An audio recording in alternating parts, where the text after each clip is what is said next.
Mr. Chairman, I turn it over to you. Lee, you did a great job moderating that. Thank you so much for that, and a good job. You've been under the weather with the flu all week, and to come back as strong as you did this morning, we really appreciate that. Commissioners are real proud of you being able to step up to the plate, fill the gap. Thank you.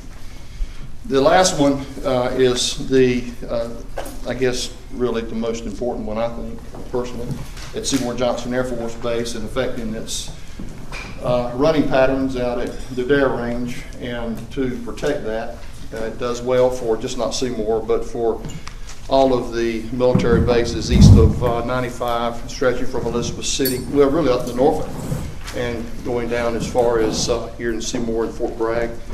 Any military base who would be using any facility that threatens the economy and the mission, of course, of what is set up on the federal side, we certainly are very much attuned to that and want you to look at this particular bill, Senate Bill 491.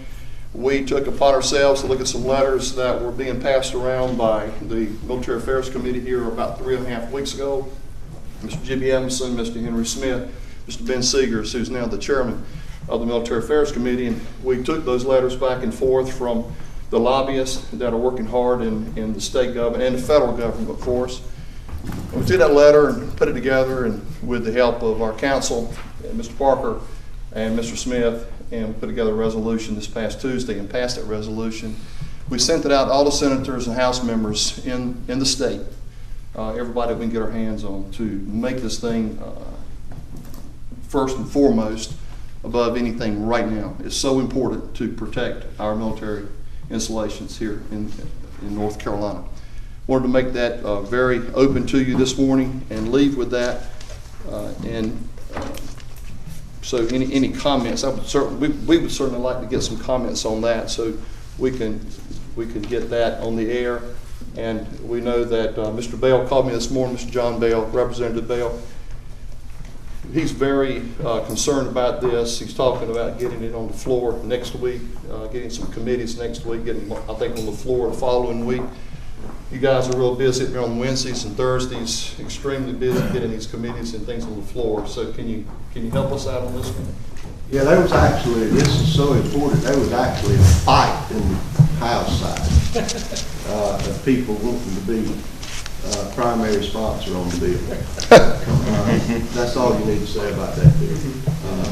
It has captured the attention of the General Assembly, and the thing of it was, without a bill like this, the requirements of this bill, things like this could sneak through without anyone having any knowledge of it until it was too late. And it was almost too late on this. And I'd like to give a lot of credit to the Seymour Johnson MAC, Jimmy Edmondson, and some of those folks, the city manager of Goldsboro. Several of you county commissioners came up, and we've had some meetings in which we expressed very much how critical this bombing range is, and the routes, the low-level routes around it, is to the mission of Seymour Johnson Air Force Base and the F-15Es out there, because this is the only place on the East Coast where they can practice the tactics that they will need when they go into combat. And the very idea of putting these windmills up right in the very area where they fly through at 500 feet above the ground, and these things go 500 feet above the ground, just doesn't make any sense. And so I appreciate this resolution, and believe you me, this will be an attention getter to all the representatives and senators across the state, and it just underlines the things we've been trying to tell them, and I think that we nipped this one in the bud, and this bill, I think, will protect us in the future against incursions like this. And I'm not against wind energy. It's very important, but it just has to be located at the right place. Senator Davis. And Mr. Chair, you know, as Senator Pate just recognized all those who have been instrumental in helping to shout loud on this issue. I do stand as a proud sponsor on the bill, and my commitment is not only to vote for it, but to work to get as many of our colleagues to vote in support of this legislation. Thanks, sir. Davis. It provides us with a golden opportunity for east of 95 issues. Most of you know my attachment to agriculture. There's strength in numbers. If we attach what we do for freedom